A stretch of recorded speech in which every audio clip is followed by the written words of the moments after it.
El síndrome de la insuficiencia cardíaca es, en mi opinión, el mejor ejemplo de síndrome, por cuanto es un conjunto de síntomas y signos comunes con etiologías diferentes y mecanismos fisiopatológicos también diferentes.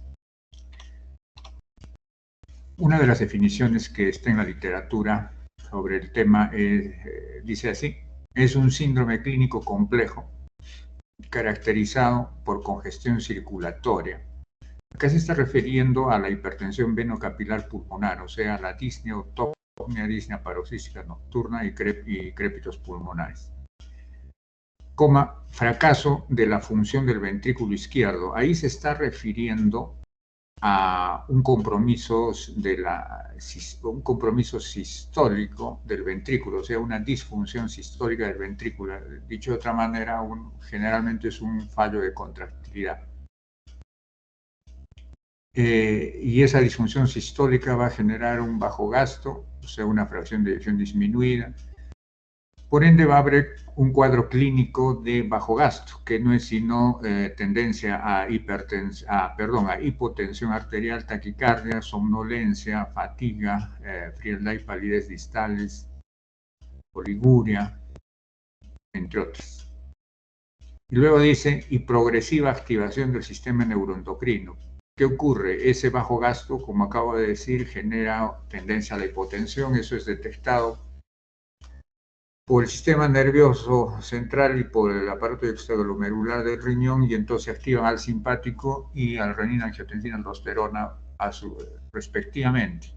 Y producto de eso, en Fisiopato ya revisamos, ocurre una venoconstricción con aumento de retorno venoso, aumento de precarga, restituyendo el gasto y la presión, pero un alto precio, que es aparición de una presión diastólica final del ventrículo muy alta, lo cual contribuye a congestión circulatoria, o sea, disnea crepitus. Por otro lado, la angiotensina hace lo propio, y la vasoconstricción a nivel arteriolar, tanto del simpático como de la angiotensina, lo que van a hacer es aumentar la resistencia vascular periférica, mejorar presión, pero a cargo de generar una mayor carga de trabajo a un músculo que ya está venido a menos, que se va a deteriorar rápidamente cuando la falla es crónica. Y además, ese aumento de poscarga puede, en la curva de asa, presión, volumen, puede aumentar esta línea de Lassa era así, ¿no? Ya, aumenta esta de acá, que es la poscarga, disminuyendo volumen latido y perpetuando la caída de gasto que ya arrancó por falla de la función del ventrículo. Entonces, eso que acabo de escribir, lo que está escrito aquí en forma condensada. Otra literatura habla sobre este síndrome diciendo así: se caracteriza, dice, por la presencia de síntomas y signos de hipertensión venosa pulmonar. ¿Qué síntomas? Disnea, ortopnea, disnea paroxística nocturna, modernamente se agregó la ventopnea, y signos de hipertensión venosa pulmonar, que básicamente son los crépitos pulmonares.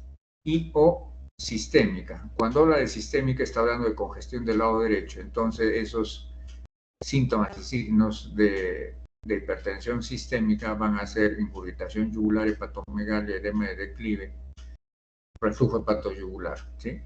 O de bajo gasto cardíaco, cuando hay caída de gasto, que es lo que había mencionado hace un rato, ¿no? Tendencia a la hipotensión, taquicardia y todos los demás signos de hipoperfusión de órganos y tejidos, atribuibles a la disfunción mecánica de uno o de ambos ventrículos. Cuando dice esto, se está refiriendo a una disfunción sistólica o a disfunción diastólica, o ambas, tanto sobre el ventrículo izquierdo como sobre el derecho, según el caso.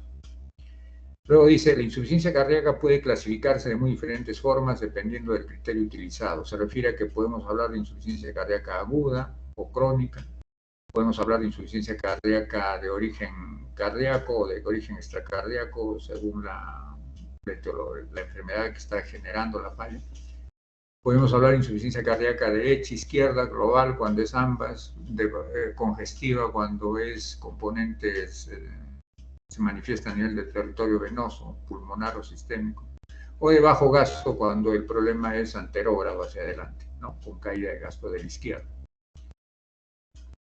Se puede hablar de insuficiencia cardíaca por disfunción sistólica o diastólica o mixta. Se puede hablar de insuficiencia cardíaca según el gasto cardíaco esté preservado o disminuido, o también la insuficiencia cardíaca de gasto alto, donde el gasto alto es la etiología de la falla. Y modernamente se habla de insuficiencia cardíaca según la fracción de eyección, que es un dato que nos proporciona el cardiólogo luego de hacerle una ecocardiografía Doppler al paciente en falla. Y se dice, pues, insuficiencia cardíaca con fracción de eyección preservada, disminuida o en rango medio. La Sociedad Americana de Cardiología y Falla Cardíaca la define como un estado fisiopatológico que resulta de anormalidades, pueden ser estructurales o funcionales. Estructurales, pues, por ejemplo, una estenosis, una insuficiencia valvular o una hipertrofia concéntrica primaria, ¿no? Miocardiopatía hipertrófica primaria, etc. O funcionales, si hay alguna alteración funcional del ventrículo, como por ejemplo una insuficiencia tricuspidia y falla cardíaca derecha secundarias de forma funcional, no por daño de la válvula ni del ventrículo derecho, sino son de forma funcional secundarias a una hipertensión arterial pulmonar, por ejemplo, secundaria a un EPOG, ¿no? Entonces eso se llama un col pulmonar crónico que genera una alteración funcional del ventrículo derecho, por ejemplo. Estoy por citar dos ejemplos para entender lo que escriben ellos en sus definiciones. Entonces dice, un estado patológico que resulta de anormalidades estructurales o funcionales del ventrículo que impiden entregar adecuadamente el volumen sanguíneo a la circulación periférica para cubrir los requerimientos metabólicos de los tejidos. Ahí está hablando del izquierdo, del ventrículo izquierdo, falla sistólica, bajo gasto, fracción de eyección reducida, hay hipoperfusión de tejidos, a eso se está refiriendo.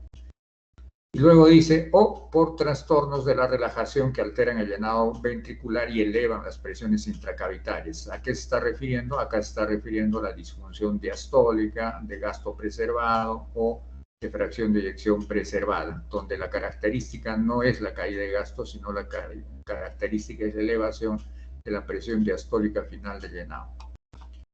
O, y es una tercera circunstancia que ponen los americanos, o en condiciones donde el corazón normal se expone a cargas que exceden su capacidad. Este ejemplo es la anemia severa, el hipertiroidismo severo. Entonces, en estos casos se puede generar ello, como lo vamos a explicar oportunamente luego.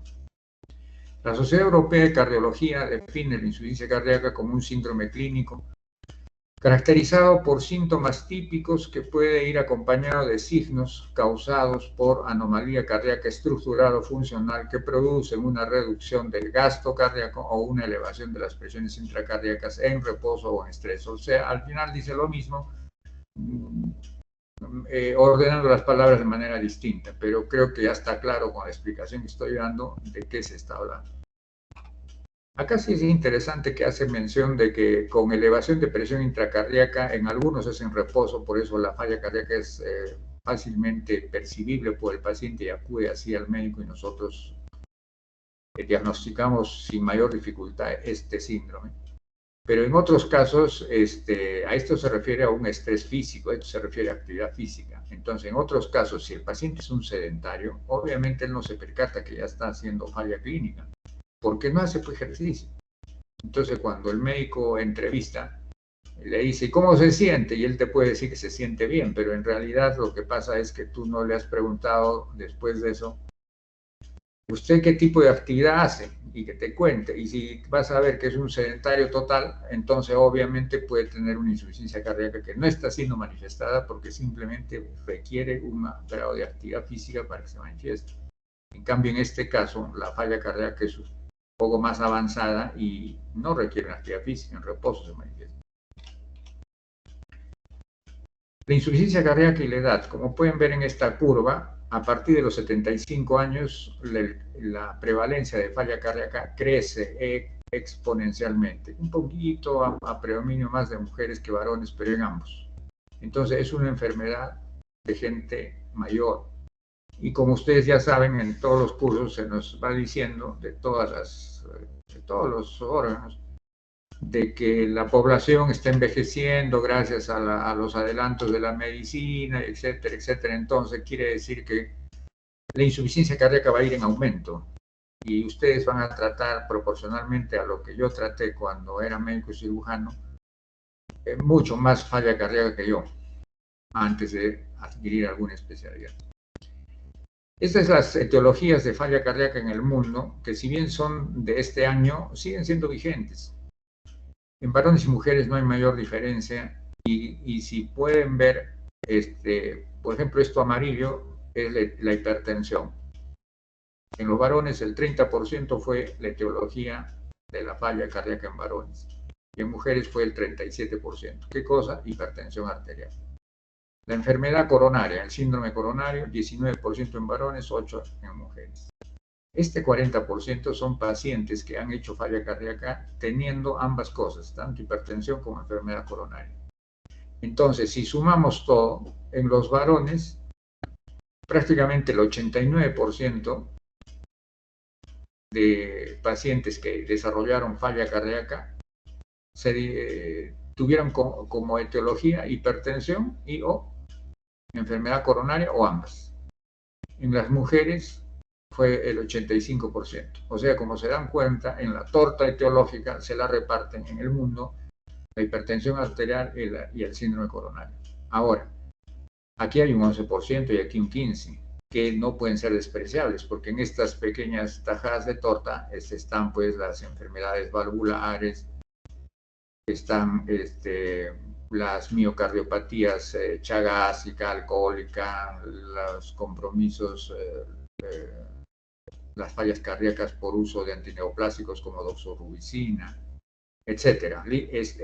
La fibrilación auricular con alta respuesta ventricular, están en estos grupos, ¿sí? Y existen y se van a topar con ellos. Prevalencia, o sea, prevalencia no, supervivencia. Y comparada con, miren, con cánceres, aquí supervivencia al año, 2 años, 3 años. Y podemos ver que la que tiene menor supervivencia conforme pasa el tiempo, a los 3 años, por ejemplo, es la insuficiencia cardíaca. Solo 24% de insuficientes cardíacos a los 3 años sobreviven, los demás ya fallecieron. Los del cáncer de colon sobreviven 42%, los de próstata 55%, los de mama 72% a los 3 años. Como ven, ¿quién mata más? La insuficiencia cardíaca. Este es un enfoque que hacen los norteamericanos, AHA y ACC, y me adhiero a él, por eso se los transmito en las clases y en las prácticas. ¿Qué hacen ellos? Ellos, desde un punto de vista clínico, enfoque clínico para cuando ustedes se enfrentan al paciente, este es un enfoque adecuado. ¿Por qué? Porque pone todos los posibles mecanismos fisiopatológicos o etiologías en 3 grandes grupos. Uno es el grupo de injuria directa al miocito, el otro es el grupo de sobrecargas mecánicas y el otro es el de dificultades en el llenado.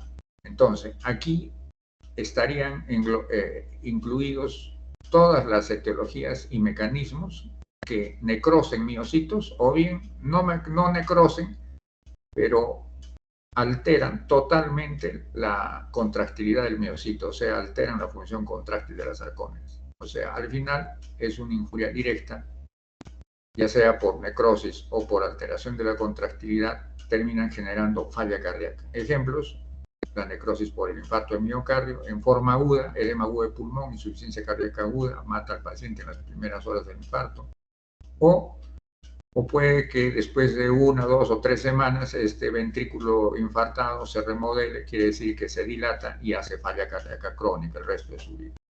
Las miocardiopatías de cualquier tipo también podrían, cuando son por injuria directa, es una forma de generar falla.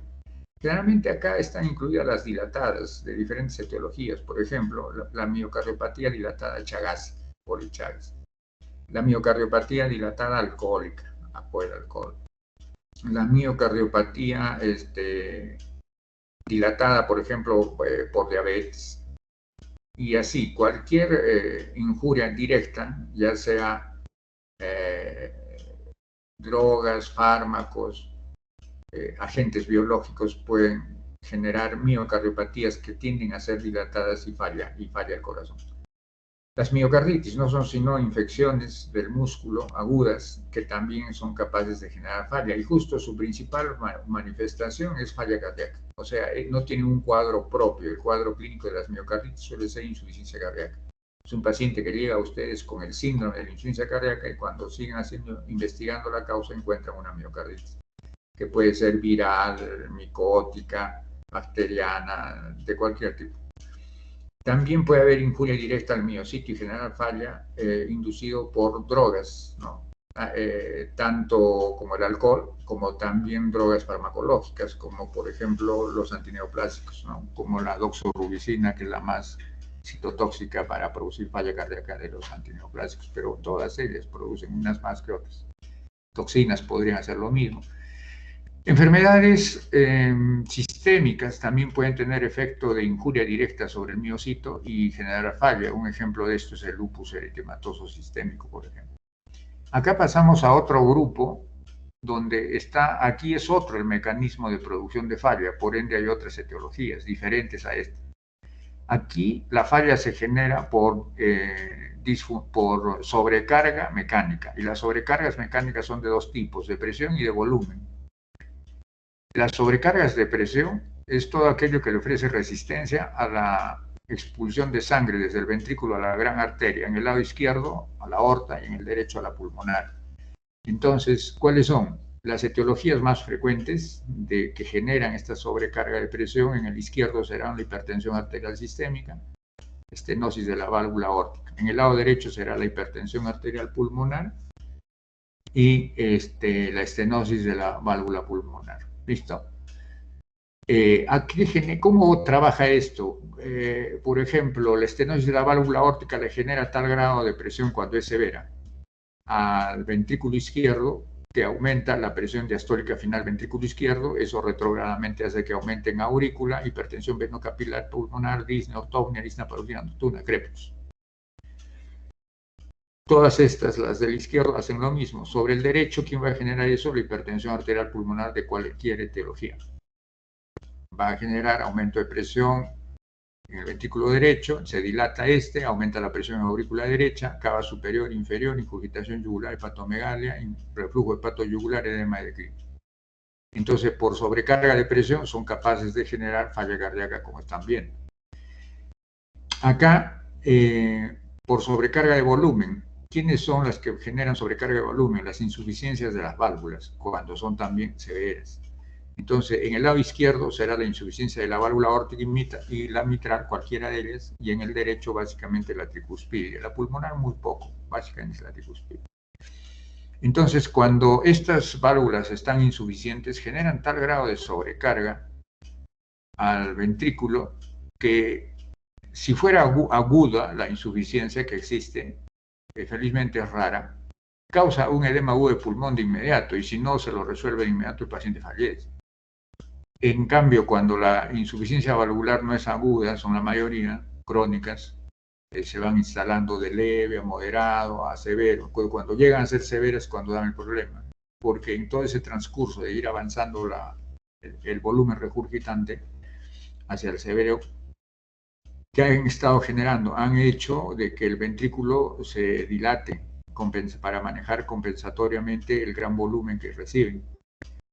Y al dilatarse este ventrículo, que no ha sido sujeto de injuria directa, acá no hay injuria, aquí sí. Acá es una dilatación que va a aplicar la ley de Frank y Starling, que acá no se realiza, porque acá hay injuria a la contracción y al miocito. Acá no está injuriado, entonces la dilatación en respuesta a la sobrecarga de volumen funciona, estirando la fibra muscular y mejorando la contracción y manteniendo al paciente asintomático por años.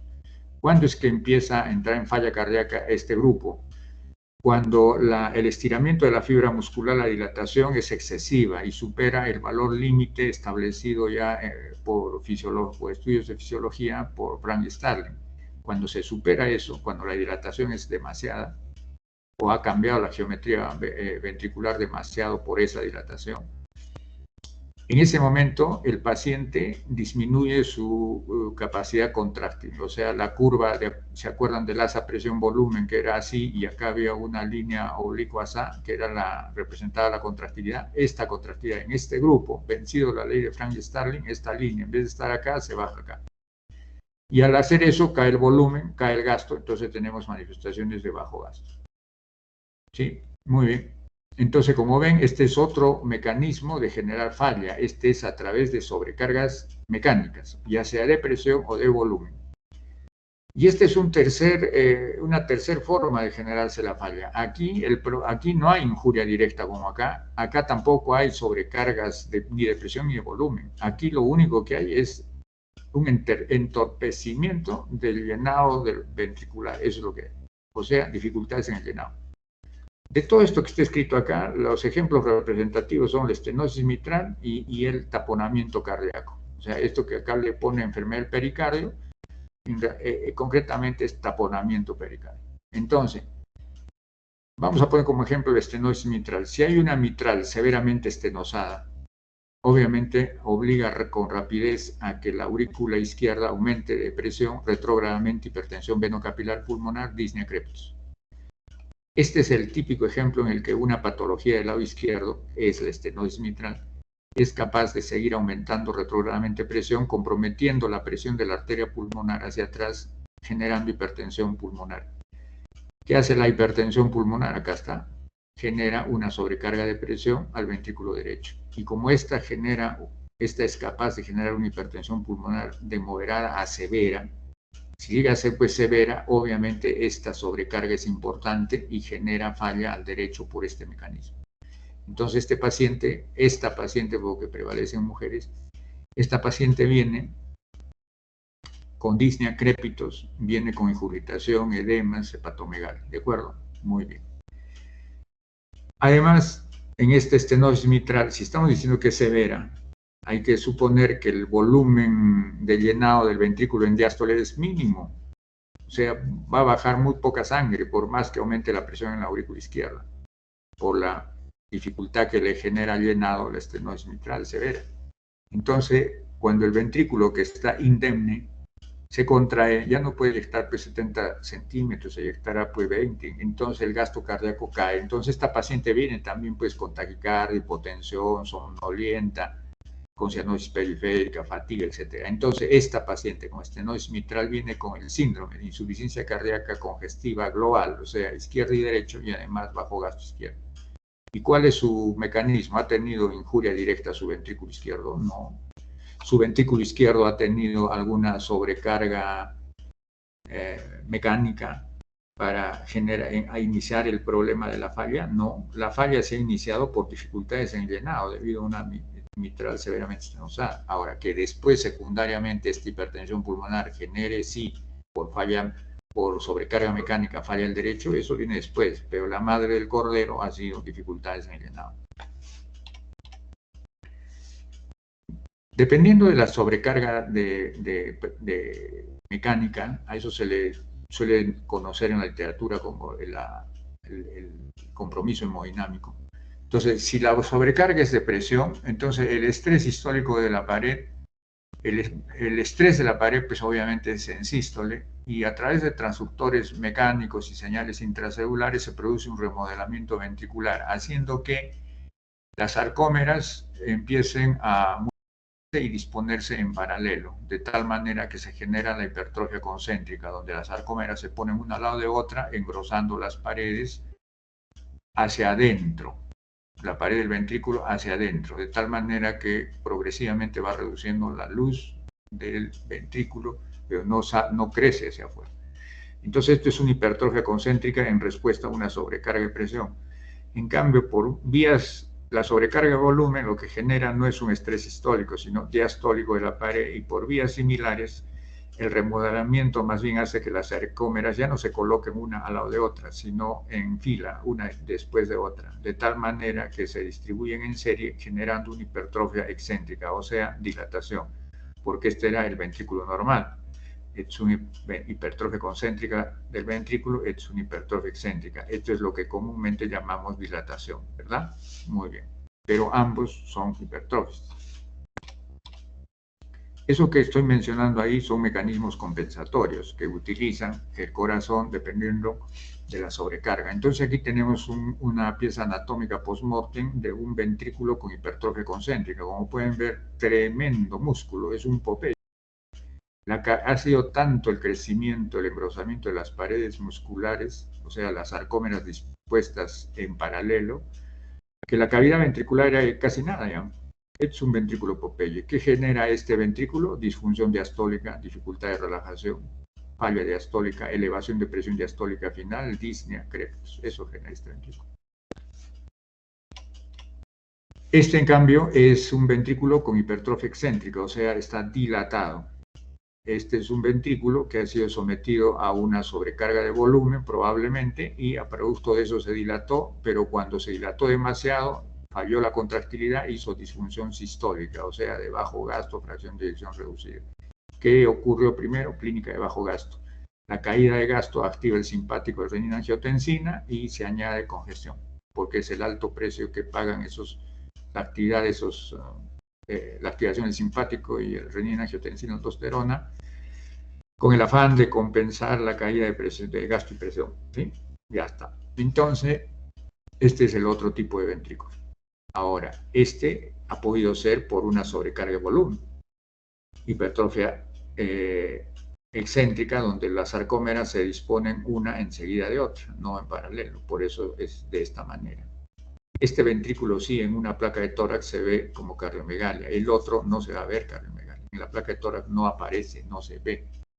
Ambos se pueden ver en un electrocardiograma de la misma manera, no hay forma de diferenciarlos en el electro. ¿Dónde los diferenciamos? Por ecocardiografía.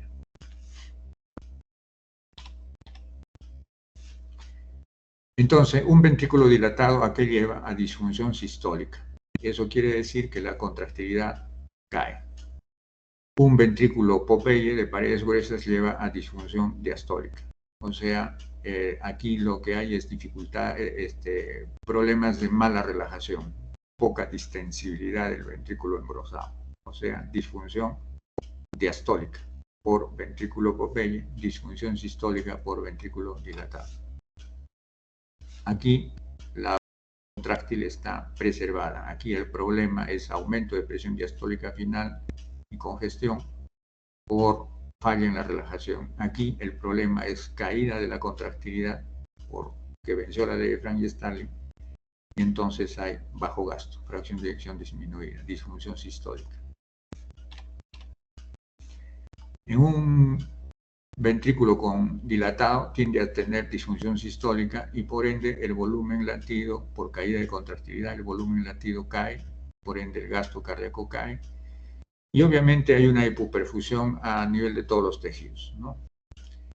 En cambio, en el ventrículo con hipertrofia concéntrica, lo que va a haber es disfunción diastólica y por ende lo que se va a encontrar es un aumento de la presión diastólica final del ventrículo, retrógradamente aumento de la presión capilar en cuña, aumento de la presión en la aurícula izquierda, o sea, esto significa que hay un aumento de precarga y eso provoca gran congestión, disnea crepus.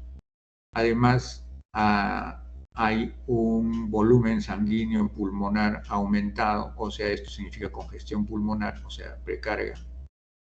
Aumento de precarga, congestión a nivel pulmonar, por eso es disnea, crépitos, ortopnea, disnea paróstica nocturna. Retrógradamente van a generar un aumento de la presión en arteria pulmonar. Y esa hipertensión pulmonar más bien puede representar un aumento de postcarga para el ventrículo derecho. ¿Sí? Un esquema de regulación de gasto, aunque faltan algunas flechas ahí a aumentar, pero es entendible. Acá tenemos que, por ejemplo, si un ventrículo hace falla de contractilidad, generalmente es el dilatado, no siempre. Generalmente es un ventrículo dilatado, por cualquier etiología, sea por injuria directa, por sobrecarga de volumen. Un ventrículo dilatado tiende a hacer falla contráctil. Al hacer falla contráctil, disminuye el volumen latido, disminuye el gasto, disminuye la presión. Al caer la presión, es detectado esto por vasoreceptores, envía la información al sistema nervioso central, ordena a las suprarrenales produzcan en cantidad noradrenalina y la liberen al torrente sanguíneo. ¿Para qué? Por un lado, para que aumente la frecuencia cardíaca y por ese lado aumente el gasto y restituya la presión. Si esto funciona de forma aguda, pues puede ser bienvenido porque protege al riñón de a los órganos de los efectos de la hipoperfusión por caída de presión. Pero cuando es falla cardíaca crónica, y de eso estamos hablando, es perjudicial. ¿Por qué? Porque este aumento de frecuencia implica mayor trabajo a un músculo que ya está venido a menos por falla contráctil. Y se lo está deteriorando rápidamente, va a fallecer rápidamente este músculo. ¿Qué más hace la noradrenalina? Sobre la fuerza contráctil directamente, por eso aquí debería haber desde aquí viene la flecha para acá, pero debería haber otra flechita que cruce así hasta acá, hasta la contractilidad. ¿Por qué? Porque a través de la noradrenalina aumenta la contractilidad, aumenta el volumen, el gasto, la presión, se restituye. En falla aguda, bienvenida. En falla crónica, mal. ¿Por qué? Por lo mismo que he dicho antes. Aumenta el deterioro del músculo, no conviene. ¿Qué hace la noradrenalina sobre la pared del músculo liso de las venas? Produce venoconstricción y eso va a hacer que aumente el retorno venoso. O sea, eso significa un aumento de precarga. Al aumentar la precarga, aumenta el volumen, el gasto, la presión, restituye la presión que había caído. Pero al aumentar la precarga en un ventrículo que está ya en falla, la curva de rendimiento de ese ventrículo no es la normal, está por debajo de lo normal, como vimos en fisiopato. Entonces, este aumento de precarga en realidad va a mejorar muy poco la presión y más bien va a elevar enormemente la presión diastólica final del ventrículo, con lo cual va a aumentar más la congestión. ¿Listo? ¿Qué hace la noradrenalina sobre la fibra muscular lisa de las arteriolas? Aumenta vasoconstricción. ¿Eso que genera? Esa vasoconstricción genera aumento de resistencia periférica. Automáticamente mejora la presión, obviamente. Pero el aumento de resistencia, ¿qué significa? Primero, que le está dando más trabajo a esta bomba cardíaca para vencer esa resistencia por delante, lo está deteriorando más rápido en la falla crónica. Y por otro lado, al aumentar la resistencia periférica, está aumentando la postcarga. O sea, acá debería haber una flechita que vaya para acá, aumentando postcarga. ¿Por qué? Porque el aumento de resistencia es aumento de postcarga. Entonces, el aumento de postcarga, ¿qué hace? Sobre el volumen latido, lo disminuye, eso nos aprendió en fisiopato. Al disminuir el volumen latido, cae el gasto, cae la presión, perpetúa lo que ha iniciado el problema, que es la caída de gasto. Entonces, como ven, una activación del simpático no es buena, por eso es que con el tratamiento pretendemos frenarlo. ¿Qué más hace la caída de presión? Activa al sistema renina-angiotensina-aldosterona. Entonces, la angiotensina tiene similares acciones aumentando sobre venas y arterias, haciendo que aumente el retorno venoso, precarga todo esto y sobre esto aumentando la resistencia y lo que he narrado. La aldosterona, ¿qué hace? Retiene sodio eliminando potasio y al retener sodio está aumentando el retorno venoso, precarga, mejorando la presión, pero a un alto precio de mayor congestión, ¿sí? Entonces, en conclusión, ninguno de los dos sistemas es bueno que se active, ni el simpático, ni el renina-angiotensina-aldosterona en falla crónica. Entonces, cuando los mecanismos compensatorios que se echan a andar en una insuficiencia cardíaca serán, por un lado, los que son generados por el estrés parietal, ya sea diastólico o sistólico. Si es diastólico, se produce hipertrofia concéntrica, dilatación. Si es sistólico el distrés, sobrecarga de presión, se genera hipertrofia concéntrica, propiamente dicha, hipertrofia. Frente al bajo gasto se activa el sistema que mencioné, produciéndose esto, y lo mismo se activa el simpático. ¿De acuerdo? Muy bien, eso ya lo acabo de describir, ahí está anotado nomás.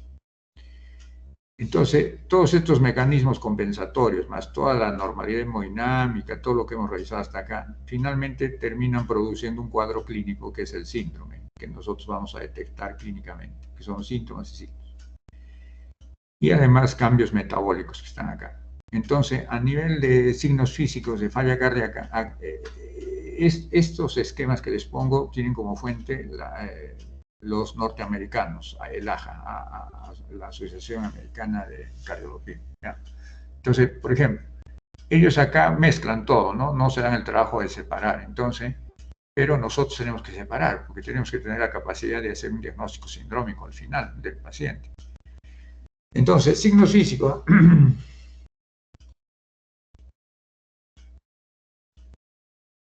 Edema. Cuando dice edema periférico, generalmente es un edema en miembros inferiores, pero como van a ver en otros cuadros posteriores, podrían localizar en cualquier zona de declive. ¿Qué cosa es? Es una manifestación de congestión derecha, o sea, falla cardíaca derecha. Ascitis, nuevamente congestión derecha. Congestión venosa y hepática, debe decir acá. Entonces, congestión venosa depende, bueno, si es de la sistémica, será pues derecha, si es pulmonar, será pulmonar. Supongo que esto será de la sistémica porque lo pone junto con congestión hepática. La hepatomegalia, que está diciendo, acá lo está expresando así, pero en realidad pues una hepatomegalia por congestión. Esta hepatomegalia es congestión derecha, ¿sí? Ingurgitación venosa yugular, congestión derecha. Crépitos pulmonares, congestión izquierda. Taquicardia es propia de toda falla cardíaca, sin interesar si es derecha o izquierda. Hipotensión, esta taquicardia es mayor cuando la falla cardíaca es de bajo gasto, pero también hay en la otra. Hipotensión arterial, bajo gasto. Caquexia puede ser por bajo gasto o puede ser por congestión derecha también. Ambas llevan a la caquexia. Y signos específicos de la patología que desencadene la falla, ¿no? Si es una insuficiencia valvular, escucharemos la auscultación, la semiología básica de esa valvulopatía, por ejemplo. Síntomas. Los síntomas nos pone fatiga y debilidad. Esto es una manifestación de bajo gasto izquierdo. Disnea es una manifestación de congestión izquierda. Edema de declive es manifestación de congestión derecha.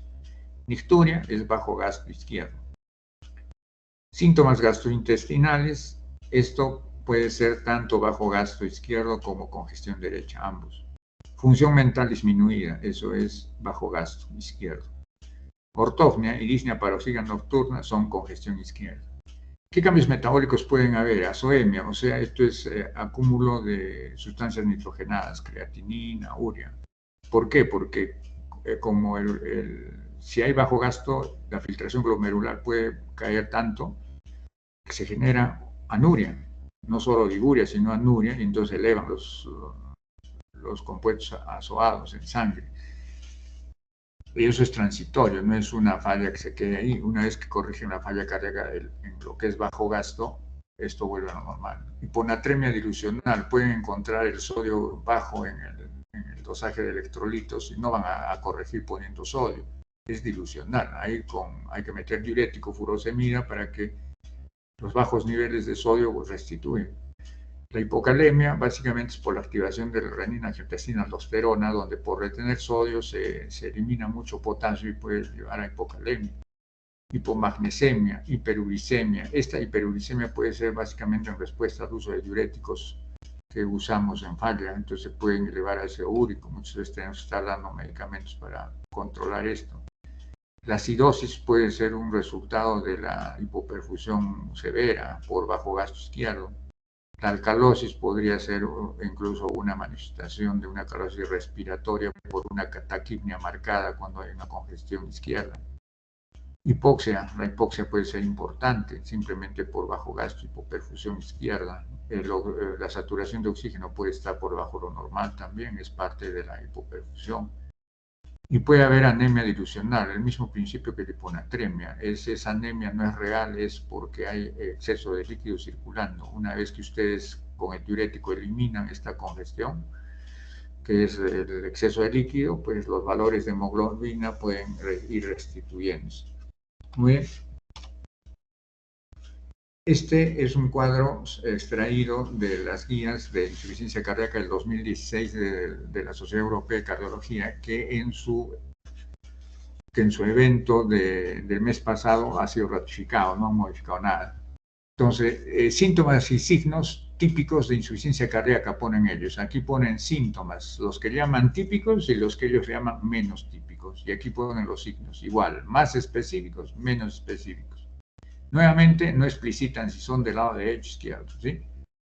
Disnea, ortognia, entonces síntomas típicos para los europeos: disnea, ortognia, disnea patológica nocturna, tolerancia al ejercicio disminuida, fatiga, cansancio, más tiempo hasta recuperarse de un ejercicio, inflamación de tobillos.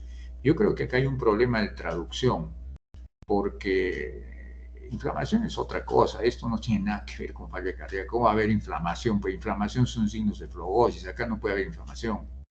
Acá no debiera decir inflamación, acá el traductor ha debido poner tal vez edema, pues si quiere, o aumento de volumen ya de tobillos, ¿no?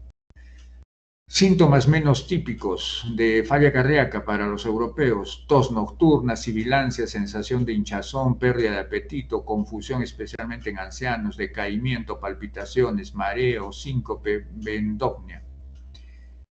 Signos más específicos: presión venosa yugular elevada, reflujo hepatoyugular, tercer sonido cardíaco con ritmo de galope, impulso apical desplazado lateralmente, o sea, esto quiere decir evidencia de cardiomegalia dilatada.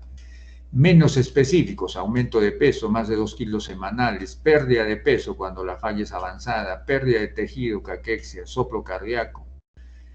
Cuando pone acá soplo es porque se asume que debe haber una valvulopatía generándolo, ¿no? Básicamente, porque no tendría por qué haber. Edema periférico, ya sea en tobillos, sacro o escroto. ¿Por qué en sacro? Porque si el paciente está tumbado en cama sin levantarse ya varios días, su lugar de declive ya no son pues los tobillos, sino es la región sacra. Y obviamente el escroto. O el escroto en el varón, en la mujer tendría que poner labios mayores. O simplemente el edema puede empezar en los tobillos, sube a las piernas, sube a los muslos y sigue subiendo, y en ese ascenso toma genitales externos, ¿sí? Y sigue subiendo, abdomen, brazos, cara, anasarca. Es el edema más grande, el de anasarca, falla derecha. Crepitantes pulmonares, menor entrada de aire y matidez a la percusión en bases pulmonares. Está describiendo un derrame pleural. Taquicardia, pulso irregular, taquipnea, respiración de Cheyne-Stokes, hepatomegalia, ascitis, extremidades frías, oliguria, presión de pulso estrecha, o sea, se acorta la presión de pulso por caída de gasto. Cuando hay caída de gasto, la sistólica se va bajando, caída de gasto. ¿Listo? Esto es sacado de Braunwald, del Tratado de Cardiología. Él como pone, dice: uso de la anamnesis para evaluar al paciente con insuficiencia cardíaca, síntomas asociados a falla. Y nuevamente él no distingue entre derecho e izquierdo, los pone nomás. Astenia. Astenia viene a ser casi un equivalente a fatiga. Yo preferiría no usar este término de astenia. ¿Por qué? Porque la astenia es más una sensación así de fatiga, de decaimiento, pero está más relacionado con enfermedades consuntivas. O sea, cáncer, tuberculosis pulmonar, ahí es donde se le da esta connotación. Él ha puesto en su libro astenia, yo preferiría poner fatiga. Dificultad respiratoria en reposo o durante el esfuerzo, disnea, taquipnea, tos, disminución de la capacidad de esfuerzo, ortognia, disnea patológica nocturna, nicturia, aumenta o pérdida de peso, edema en extremidades, escroto u otra localización, o sea, de declive, aumento del perímetro abdominal o distensión del abdomen. Se está refiriendo aquí a una manifestación de ascitis, ¿no? Dolor abdominal, particularmente cuadrante superior derecho. Se está refiriendo a que hay una hepatomegalia que distiende cápsula de Gleason y genera dolor en esa zona donde está el hígado. Pérdida de apetito, saciedad temprana, antecedente de respiración de Cheyne-Stokes durante el sueño, con frecuencia descrita por la familia más que por el paciente. Braunwald, hallazgos físicos en insuficiencia cardíaca, o sea, signos. Taquicardia, extrasístoles o ritmo irregular, presión de pulso estrecha o pulso filiforme, o sea, caída de gasto, la sistólica cada vez se va al suelo. Pulso alternante, acuérdense, el semestre pasado estudiamos que era la amplitud del pulso arterial, una es alta, otra es baja, una es alta, otra es baja, pulso alternante. Taquipnea, extremidades frías o con aspecto moteado, esto es cuando el bajo gato es tan extremo que ya está a punto de entrar en shock. Presión venosa yugular elevada, matidez y disminución. Eso acá está describiendo un derrame pleural. Crepitantes, roncos o sibilantes. Usualmente son crepitantes. Cuando ya está en edema agudo de pulmón, se agregan roncantes, sibilantes.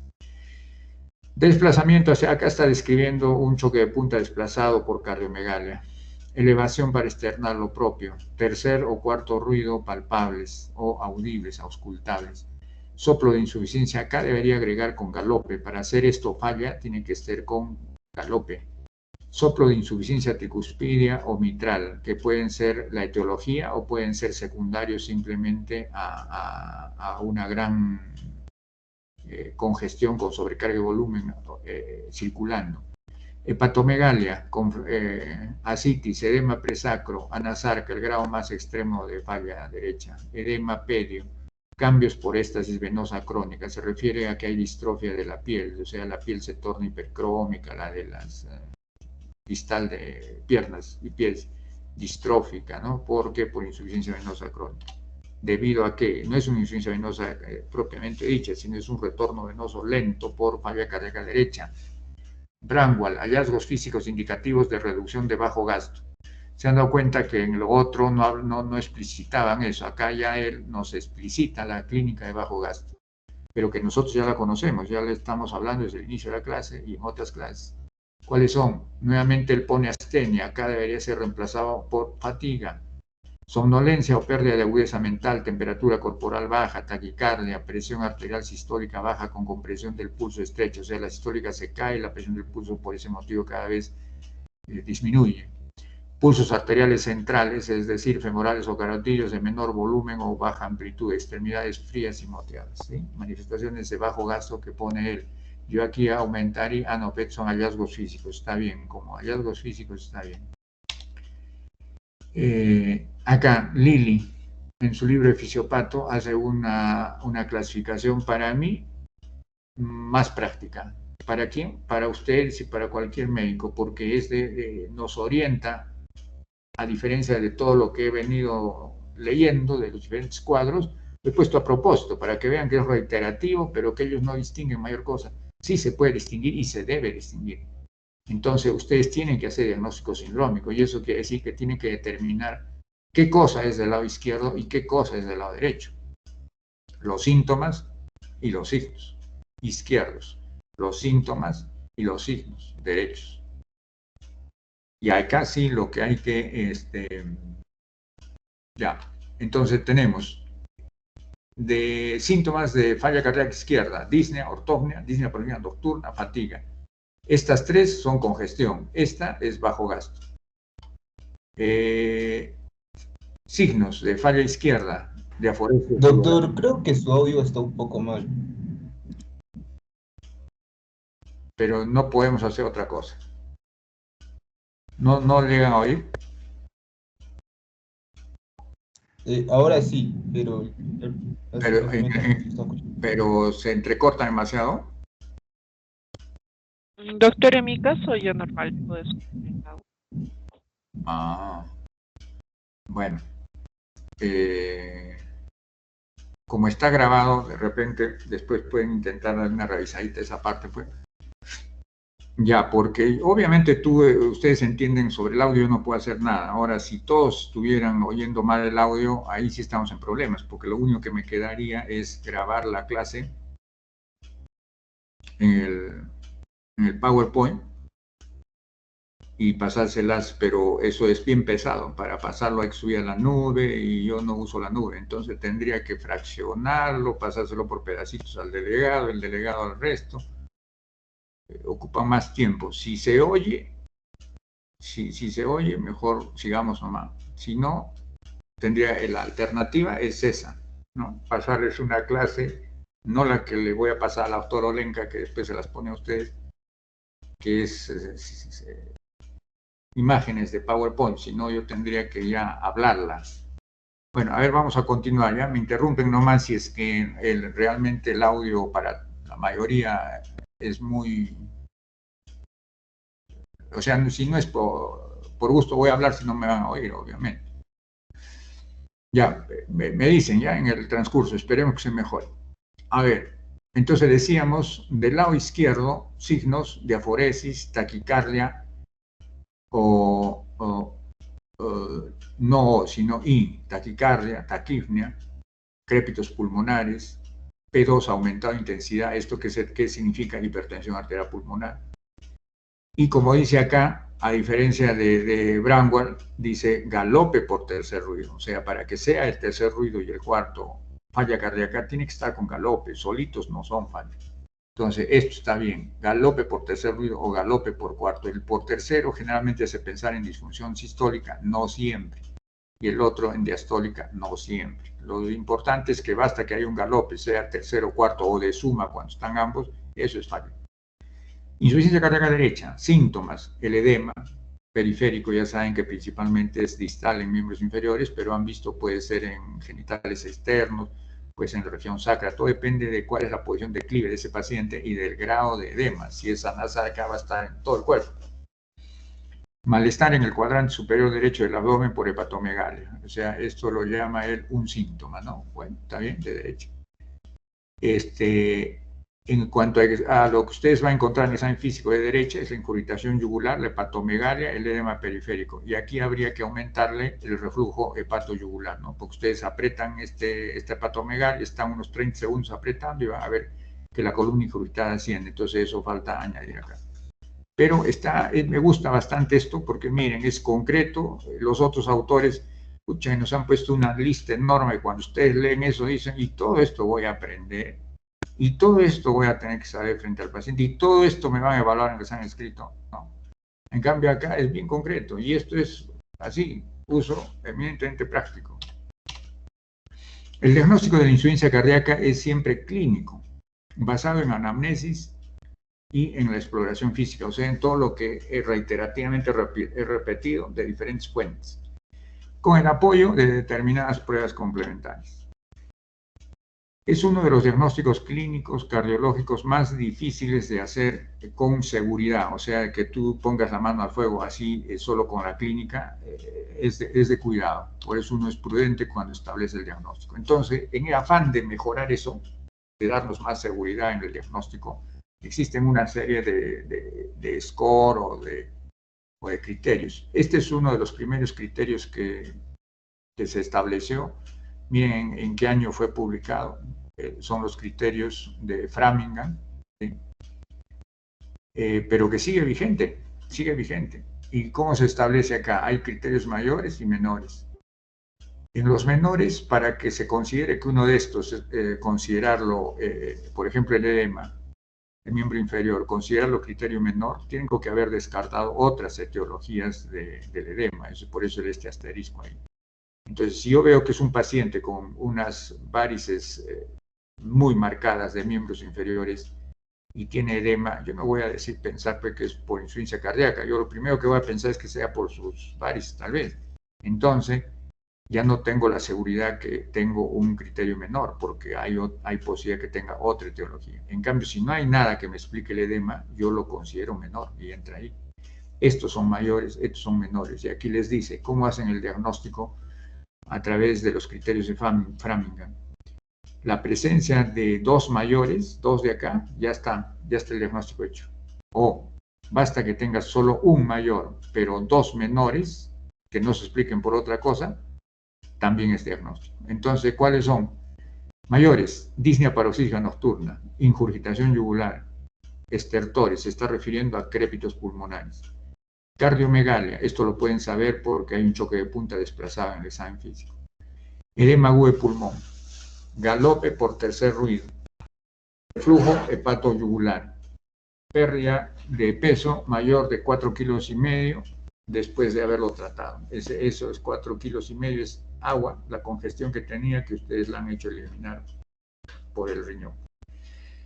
Criterios menores, edema de miembros inferiores, tos nocturna, disnea de esfuerzo, acá está la clase funcional 2, 3, 4, hepatomegalia, derrame pleural y capacidad vital 1/3 de la prevista. Habría que hacer la espirometría, no solemos hacer, no tenemos disponibilidad rápida del procedimiento. Es un paciente que además a las justas ya está en clase funcional 3 y vamos a estar haciendo esto, no lo hacemos, pero está escrito. O sea, podría hacerse eso y si está 1/3 de lo normal, ya pues confirmas que es falla. Taquicardia mayor de 120 latidos por minuto también se considera un criterio menor. ¿Listo? Entonces, no se olviden, pueden aplicar esto hay que aprenderlo porque sí, es de utilidad frente al paciente para ayudar a dar certeza a su impresión diagnóstica. Aquí hay otros criterios, hay varios otros, pero yo no he querido atosigarlos de cuadros y complicarles la vida. Pero estos criterios me parecen interesantes, por eso se los he puesto, son los criterios de Boston para el diagnóstico. ¿Cómo se maneja acá? Acá está la puntuación, ¿listo? De cada una de estas cosas.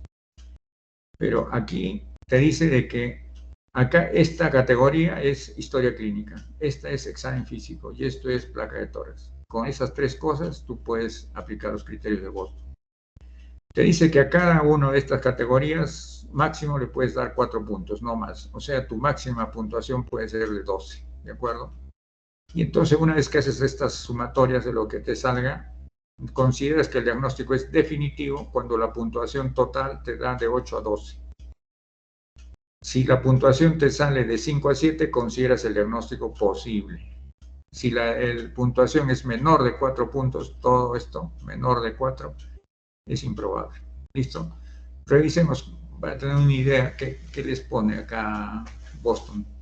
A la disnea de reposo, o sea, esta viene a ser una clase funcional 4 puntos. Miren, ortognia, 4 puntos. Disnea paróxica nocturna, 3 puntos. Disnea mientras pasea, 2.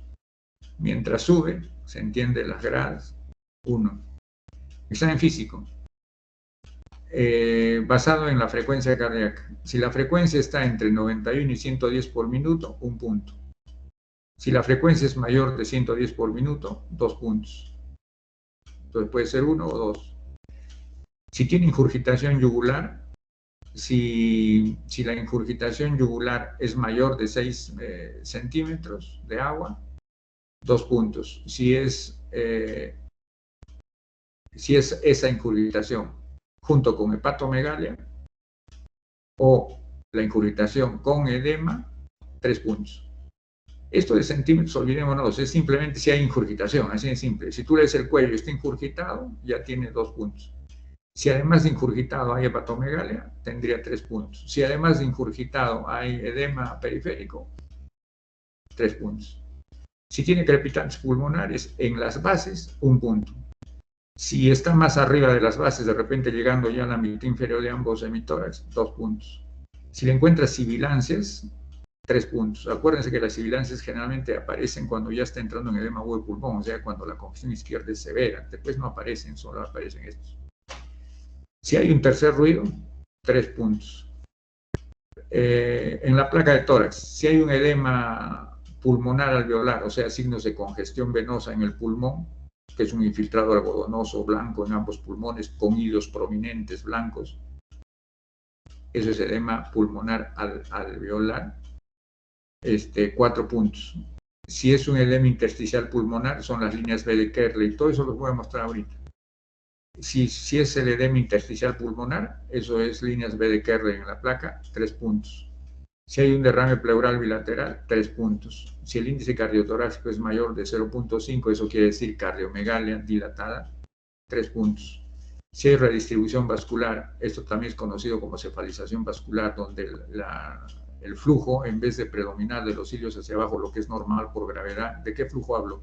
Flujo venoso pulmonar. En vez de predominar ahí, empieza a irse hacia arriba, de los cilios hacia la mitad superior, atraviesa las clavículas, incluso hasta los ápices pulmonares. Esa redistribución vascular, 2 puntos. ¿Listo? Entonces estos son los criterios de Boston que nos pueden ayudar cuando tenemos duda. Estas son las propuestas de qué hacer cuando estamos frente a un paciente que creemos está en falla cardíaca no aguda, sino la crónica. Esto fue publicado en 2016 en las guías sobre insuficiencia cardíaca de la Sociedad Europea de Cardiología y que se ha mantenido en el evento europeo hecho el mes pasado. Entonces, ¿qué nos dicen ellos? Que lo primero que tenemos que hacer es evaluar la probabilidad de falla cardíaca. ¿A través de qué? De 3 elementos. Historia clínica, examen físico y el electrocardiograma. Entonces, en la historia clínica, ¿qué tenemos que ver? Si hay historia clínica de enfermedad coronaria, como infarto agudo de miocardio, cese revascularizado. Ahora, ¿por qué pone esto? Porque hemos visto en la torta etiológica que una de las dos principales causas de falla en el mundo es pues esta, la enfermedad coronaria. O sea, no es casual que nos ponga eso.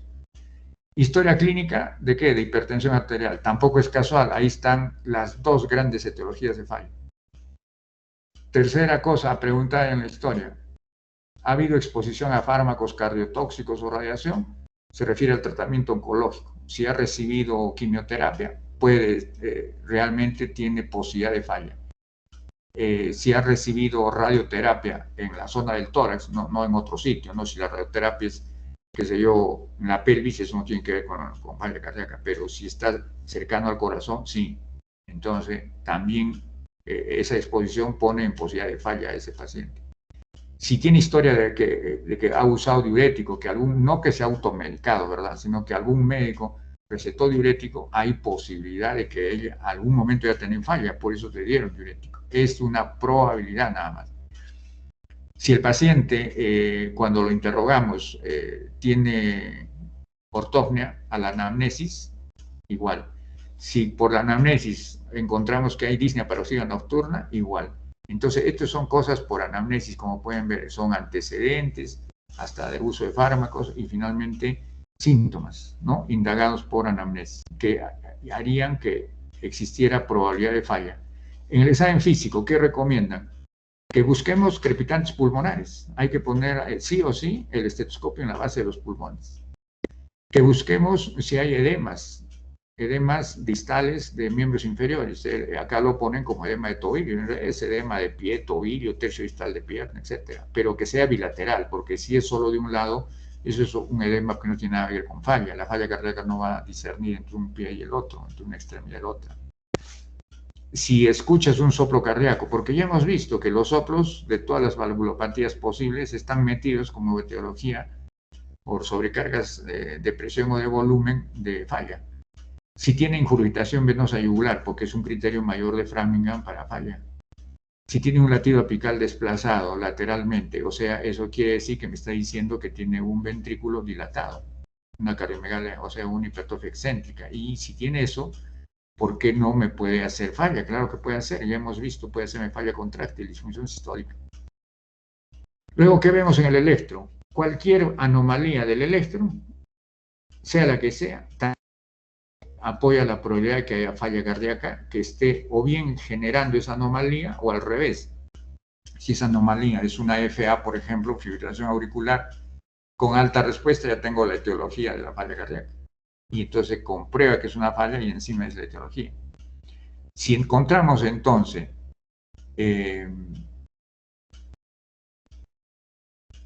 al menos uno de estos elementos comprometidos, entonces dosamos péptidos natriuréticos. El dosaje del N-terminal propéptido natriurético de tipo B, si es igual o mayor a 125 picogramos mililitro, hace probable, aumenta la probabilidad de falla. Lo mismo el péptido natriurético tipo B, igual o mayor a 35, aumenta la probabilidad de falla. Entonces, frente a eso, de frente, dicen ellos, hacer la ecocardio. Acá no es tanto para en realidad confirmar el diagnóstico que sí lo va a hacer, sino es para obtener el dato de fracción de eyección, obviamente. Y además, ver pues, cuál es la etiología, porque con esto yo puedo ver pues, si hay indicios de injuria directa, de sobrecargas de presión, si hay dificultades en el llenado. Con esto veo casi todo. Entonces, esto es utilísimo. Ahora, ¿qué pasa si tenemos al menos, si no tenemos ninguno? ¿Sí? Ninguno de estos criterios, la probabilidad de hacer ecocardiografía no vale la pena si no tenemos algún criterio acá. Pero si tenemos uno, cualquiera acá, y no tenemos en el centro laboratorio que pueda dosar estos péptidos, hay que hacer de frente al ecocardio. Pero si hay la posibilidad de los péptidos, no vamos de frente al ecocardio, no malgastamos el tiempo del ecocardiografista, sino ¿Qué pasa? Si esto no sale en estos valores, no. Entonces la falla cardíaca es improbable y hay que buscar otra cosa y no estar haciéndole hacer eco por gusto. Y para dosar péptidos y ecocardio, tiene que haber por lo menos un criterio de algo de esto. Si todos están ausentes, no hay ninguno, no es, la probabilidad de falla es improbable, ¿de acuerdo? Y si la ecocardiografía, aún con estos péptidos alterados, o porque a alguien se le ocurrió, pues sí o sí, le haces eco, ya se le hizo la eco y sale normal, obviamente la falla es improbable. Entonces, este es el algoritmo propuesto, lo actualizado por los europeos, y es lo que hay que tender a usar, siempre y cuando tengamos acceso a esto. En ese año había poco de esto en Perú, ahora ya hay, ahora ya tenemos acceso. Lo importante es tener en los centros donde estés trabajando. Entonces, probablemente en algunos centros con pocos recursos, Minsa, por ejemplo, es probable que sea difícil esto, ¿no? Y que el paciente pueda costear esto también es difícil. En centros donde el estado socioeconómico del paciente es bajo. Lo mismo esto, pues este aparato no está presente así nomás y cuando está, no es eterno, pues se malogra. Y restituir esto en el Perú, pucha, eso es como vencer prontamente esto en el Perú es como vencer al coronavirus en un mes. Acá tenemos la ingurgitación yugular, miren acá. ¿Sí? Es una ingurgitación yugular que se puede decir una cruz hasta acá, dos hasta acá. En ella se va hasta el maxilar inferior. Entonces es 3 cruces. Ella debió tener solo edema de miembros inferiores, parece haber algo de edema acá. Habría que haberle visto genitales externos, muslos, si estaban tomados. Si están tomados todo esto es parte del edema de falla cardíaca. Si los muslos están respetados, los genitales externos también, esto no es edema de falla, esto es probablemente porque ha tenido que recibir tratamiento endovenoso y se ha infiltrado la piel, fácil ocurre. Entonces, nuevamente tenemos la visión de la ingurgitación yugular, ya saben que es en el triángulo externo donde se busca, ¿no? Acá está, ingurgitación. El edema de pies y también de malleolos, los malleolos ni se miran, y los pies ha dejado el signo de la fobia. Las líneas B de Kerle, ¿cuáles son? Son estas que les he subrayado acá con resaltador azul, o sea, las que están acá. El autor del tag de esta imagen puso como 3. ¿Cómo son las líneas B de Kerle? Aquí las miran. Tal vez ahora no, pero cuando la doctora Olenka va a tener esta clase, y se las tienen que pasar, en su computador van a ver, pues. Se ve claramente, yo acá estoy viendo unas líneas horizontales como trazadas con plumón blanco de corta longitud en la periferia y en las bases. Esas son líneas B de Kerle, que traducen edema intersticial pulmonar. Además, este paciente tiene congestión pulmonar, es evidente. Miren los cilios tremendamente anchos. Miren todo esto es congestión pulmonar, todo es congestión pulmonar. Y miren, hay hipertensión venocapilar pulmonar, miren cómo la circulación venosa se va hacia arriba, cosa que no debiera. Lo normal es que haya acá en ilio y abajo, no arriba. Acá hay hipertensión venocapilar pulmonar, hay líneas B de Kerle y hay congestión pulmonar. O sea, acá hay edema no solo intersticial pulmonar, sino alveolar pulmonar. Hay hipertensión venocapilar pulmonar. Aquí tenemos hipertensión venocapilar pulmonar. Fíjense cómo aquí las venas se van hasta arriba. Miren, miren. Eso no es normal, esto no debería ir arriba, solo del ilio hacia abajo. Además hay una cardiomegalia evidente. Acá hay un crecimiento de aurícula derecha, aquí hay un crecimiento del tronco de la arteria pulmonar, lo que hace pensar ya en hipertensión arterial pulmonar. Hay un crecimiento de la orejuela de aurícula izquierda, o sea que haya dilatación izquierda. Aquí hay una punta tirada hacia la izquierda, esto es ventrículo izquierdo, hay dilatación del ventrículo izquierdo. Y encima, si ponemos una regla acá, es como trazado con regla este borde del corazón. ¿Y esto qué significa? Hipertrofia ventricular derecha. O sea, hay hipertrofia biventricular izquierda, derecha y biauricular. Acá está la orejuela izquierda, que significa que la aurícula izquierda está dilatada, y la derecha. O sea, es una cardiomegalia global. Fácil, puede corresponder a una miocardiopatía chagásica, por ejemplo. Fácil. Uy, miren, edema agudo de pulmón. Eso es un edema agudo de pulmón. Los cilios, a pesar de que está todo blanco, igual se miran tremendos cilios gruesos Y miren, eso es una congestión pulmonar, ¿ya? Eso es congestión pulmonar. Y se siguen viendo la hipertensión venocapilar pulmonar. Miren cómo los vasos suben hasta acá arriba, suben. ¿Sí? Esto es un paciente en falla cardíaca, edema agudo de pulmón. Esto es un edema agudo de pulmón, así de simple. Aquí tenemos nuevamente una cardiomegalia, crecimiento del ventrículo izquierdo, crecimiento del ventrículo derecho, igualito la orejuela de la aurícula. También acá está con esta curva así, debería ser azar. Tronco de arteria pulmonar, los hilos son prominentes y la aurícula derecha. Nuevamente es una cardiomegalia global en un paciente con cardiomegalia global y además también, aunque la placa no es de buena calidad, ¿verdad? Se parece haber aquí con algo de congestión, pero no es de buena calidad, no es de buena calidad. ¿Por qué? Porque no podemos saber este moteadito simeo gris, también está acá, miren, fuera en la placa, fuera del cuerpo. Entonces, no convence la placa. Acá tenemos derrame pleural, un derrame pleural, pero solo es del lado derecho, no es del izquierdo. Entonces, cuando es falla cardíaca es bilateral. Puede ser unilateral, sí, puede ser. No es común, pero podría ser. Aquí igual, aquí saben que me impresiona que este paciente tiene un taponamiento, un derrame pericárdico. ¿Por qué? Porque hay la imagen en botellón, que es yo le llamaría en matraz. ¿Se acuerdan en la secundaria? Cuando hacíamos en el laboratorio prácticas el matraz de química, ya es un matraz de química, como pueden ver así y así. Entonces, esto es un derrame pericárdico. Acá hay un derrame pericárdico, derrame pleural. O sea, este paciente probablemente tenga ascitis, y esté en anasarca, debe tener un edema generalizado que lleva hasta la cara. Entonces, esto sería manifestaciones de falla derecha. El electrocardiograma es útil, sí, para buscar arritmias. Aquí, por ejemplo, lo que podemos ver es que hay un intervalo RR irregular y hay ausencia de onda P. Ese es el diagnóstico y QRS angosto. Ese es el diagnóstico electrocardiográfico de fibrilación auricular. Esta fibrilación auricular puede ser manifestación de falla cardíaca, sí.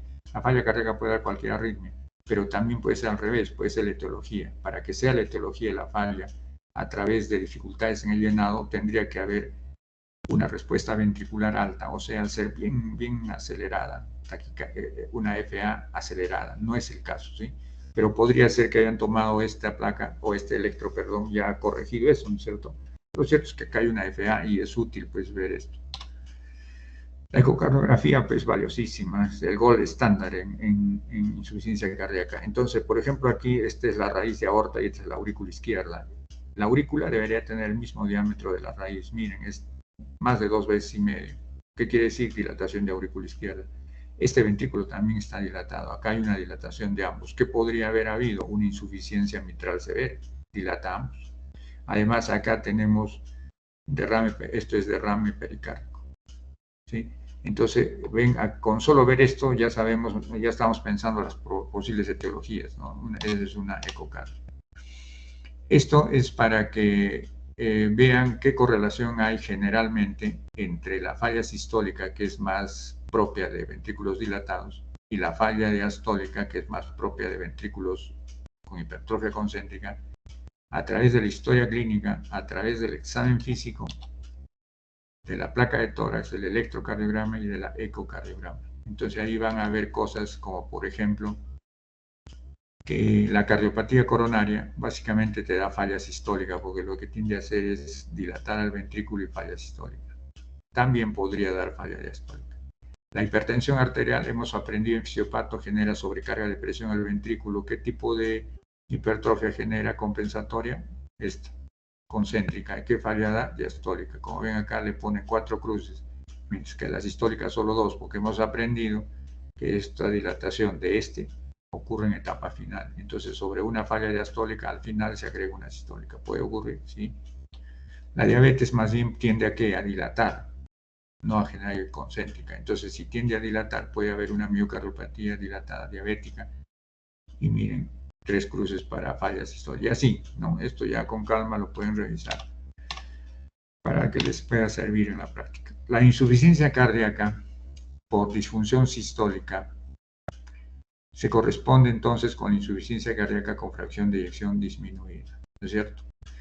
Mientras que la falla cardíaca por disfunción diastólica se corresponde con la falla cardíaca con fracción de eyección preservada. Y para definir que el paciente tiene una insuficiencia cardíaca con fracción de eyección preservada, se requiere todo esto. O sea, tiene que haber, obvio, un cuadro clínico de falla cardíaca congestiva, porque si la fracción está preservada, el gasto no va a estar bajo, va a estar preservado. Entonces, la clínica es solo congestiva. La fracción de eyección, para decir preservada, tiene que ser 50% o más. Ahora, podría estar en el grupo de fracción de eyección en rango medio entre 40 y 49, podría. Y el ventrículo izquierdo no debe estar dilatado en este caso, para hablar de fracción de eyección preservada, ¿sí? Más bien, lo que puede haber es lo que dice acá, datos objetivos y otras alteraciones funcionales o estructurales. Acá se refiere a que justo en vez de estar dilatado debe haber un ventrículo con hipertrofia ventricular izquierda, o debe haber una dilatación de aurícula izquierda como la que hemos visto en la eco ahorita, ¿sí? ¿Qué es útil? Cuando la fracción de eyección es preservada, entonces a uno como que le entra duda, ¿no? En cambio, cuando la fracción de eyección está disminuida, pues no hay duda, es una falla cardíaca. Pero cuando la fracción de eyección está preservada y hay un cuadro clínico sugestivo de falla, pero con fracción de eyección, imagínate el 50%, entonces tú dices, ¿será falla o no será falla? Entonces, ¿qué ayuda esto? Laboratorio.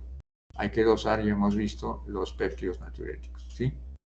Tienen que estar por encima de esos valores para que apoyen la posibilidad de que sea una falla cardíaca con fracción de eyección preservada. ¿Estos péptidos también elevan en la fracción de eyección reducida? Sí, solo que elevarían en mucho mayor magnitud, pero ahí no nos interesa hacer esto porque está cantado el diagnóstico cuando la fracción de eyección está bajísima. Cuando el paciente está en bajo gasto está cantado el diagnóstico. En cambio, donde entra cierto reparo es cuando es preservada o en este grupo de fracción media.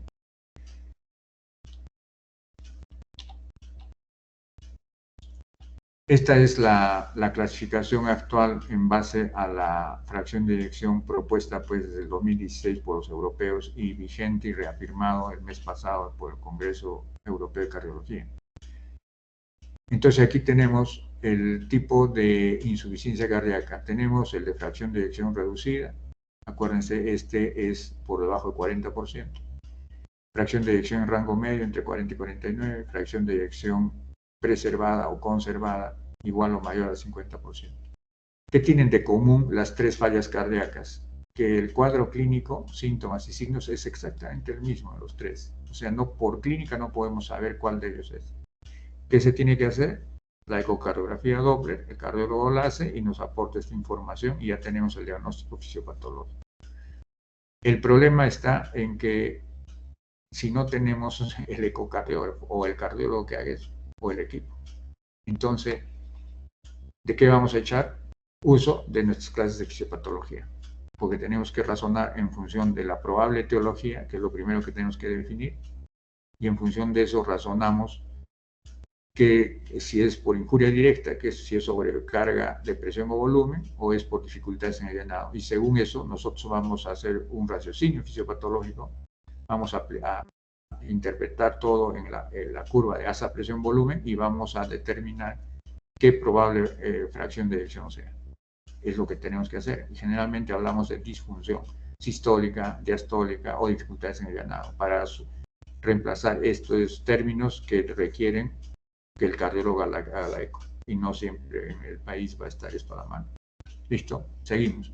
En el caso de la fracción de eyección reducida, como les decía, no es necesario ya dosar péptidos natriuréticos, ningún otro estudio. Basta que se compruebe que la fracción está reducida y no hay, pues, ya es 100% hecho el diagnóstico. En cambio, cuando la fracción de eyección está preservada, los péptidos tienen que estar elevados para apoyar el diagnóstico, como hemos visto en el algoritmo previo.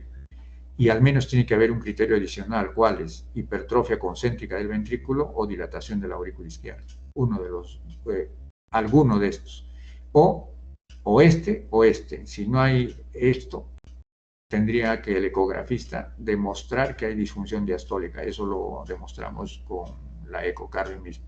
Entonces, se tiene que demostrar disfunción diastólica por eco, o bien demostrar presencia de hipertrofia concéntrica del ventrículo o dilatación de aurícula, además de tener péptidos natriúricos elevados, para que el cuadro clínico de falla cardíaca de este paciente, con fracción de eyección preservada, lo sigamos etiquetando como falla cardíaca, solo que de fracción de eyección preservada. Estos mismos criterios se aplican para la fracción entre 40 y 49%, ¿de acuerdo? Los mismos, lo único que varía es la fracción.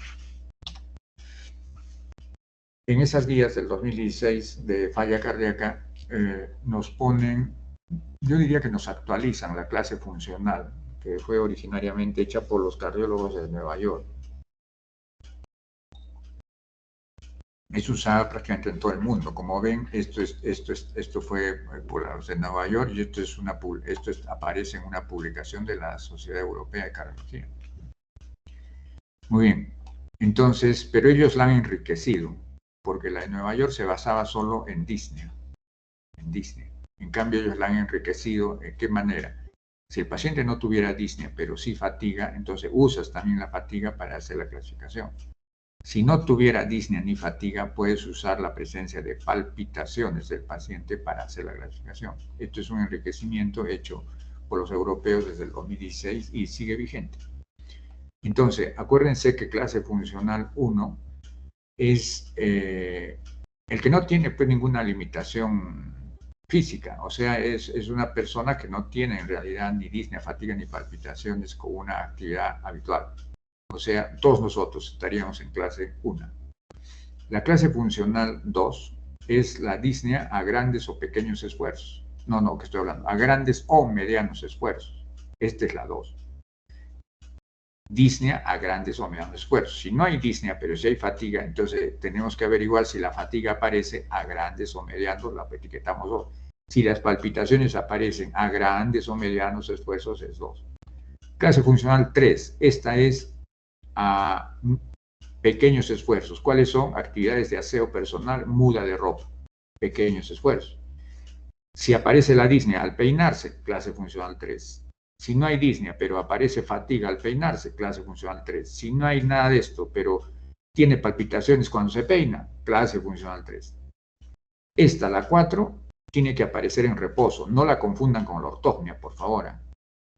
Porque la ortognia, pues, del decúbito, es un reposo en decúbito y es inmediata. No, esta es con el paciente sentado. Sentado, para no confundir con ortognia. Pero está sentado, sin hablar, sin comer, y está disneico. No necesita decirlo, tú lo miras, estás al frente de él, sentado también, y lo miras disneico. Esta es clase funcional 4, es una disnea del reposo, o fatiga del reposo, o palpitaciones del reposo, ¿de acuerdo? Ya, entonces este es digamos, el enriquecimiento de la clase funcional hecha por los europeos desde el 16. Esta también es un enriquecimiento del enfoque de la falla cardíaca que es de utilidad que empecemos a usar frente a los pacientes, porque te permite tener un espectro mucho más amplio de la falla cardíaca. Es aceptado desde 2016, tanto que Bramwell en su última edición ya ha incorporado este cuadro en su tratado de cardiología, y Bramwell es padre de la cardiología norteamericana. Ese tratado, su última edición es el año pasado. Esto fue publicado en 2016, ha incorporado el cuadro.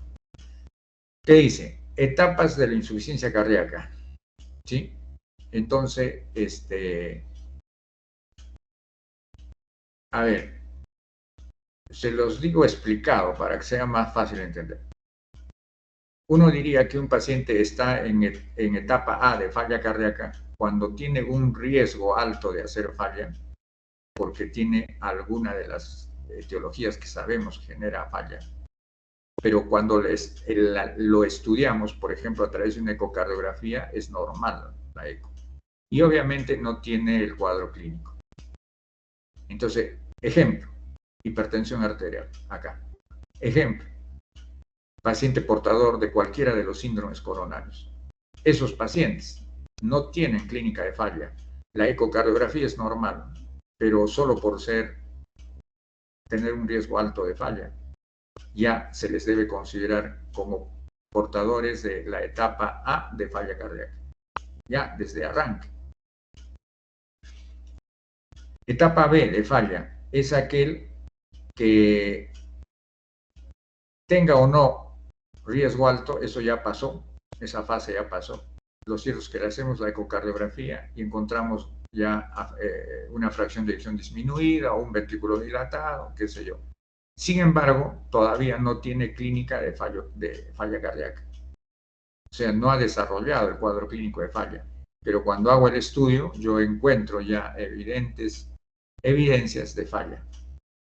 Pero es una falla no clínica. ¿Por qué? Porque seguramente está siendo compensada la falla de alguna manera. Esa es una etapa B de falla cardíaca. La etapa C es aquel que ya tiene falla cardíaca, o sea, tiene el síndrome, el cuadro clínico, síntomas, signos de falla,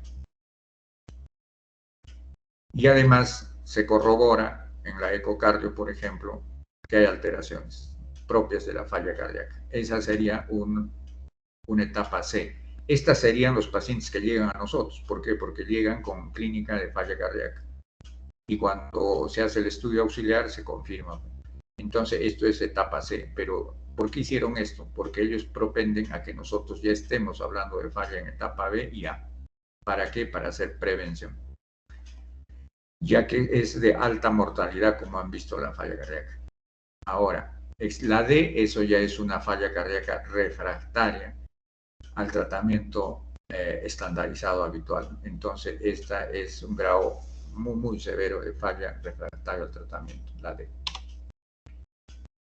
El tratamiento, si es por cardiopatía coronaria, es probable que requiera revascularización y los fármacos no van a solucionar el problema. Si el paciente tiene cardiopatía coronaria y no es revascularizable, entonces se aplica nomás el esquema terapéutico que usamos en la insuficiencia cardíaca con fracción de eyección reducida, que son inhibidores ECA o ARA, metabloqueadores segunda o tercera generación, diuréticos tipo furosemida. Aquí se puede agregar el ahorrador de potasio y la espironolactona. Están ahí. Esto ha sido validado como clase 1 nivel de evidencia A en el Congreso Europeo del mes pasado nada más, el sacubitril valsartán. Es una molécula que recién ha sido aprobada para uso en cualquier grado de falla, incluso clase funcional 2. Hace unos años estaba reservado en el 2016 solamente para la clase funcional 4. Ahora se ha abierto el uso desde la 2.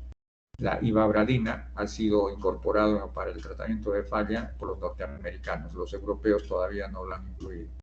La glifosina, que es un fármaco para diabetes.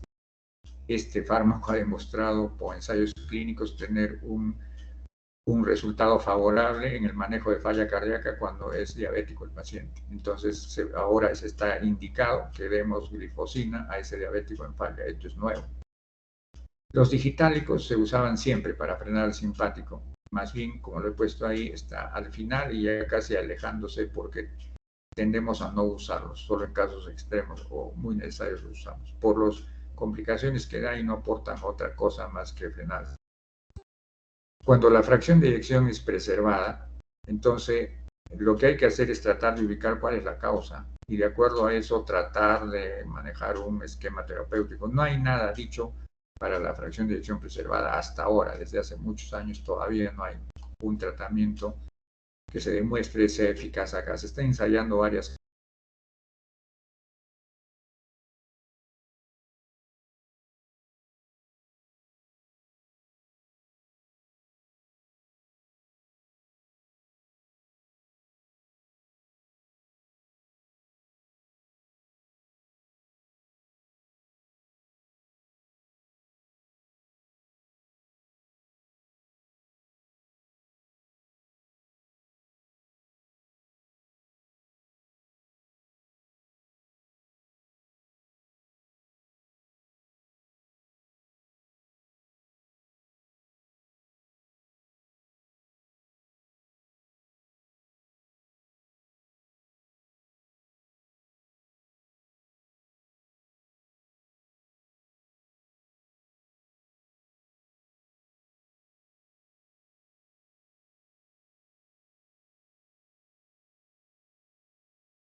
Doctor, creo que se cortó su audio.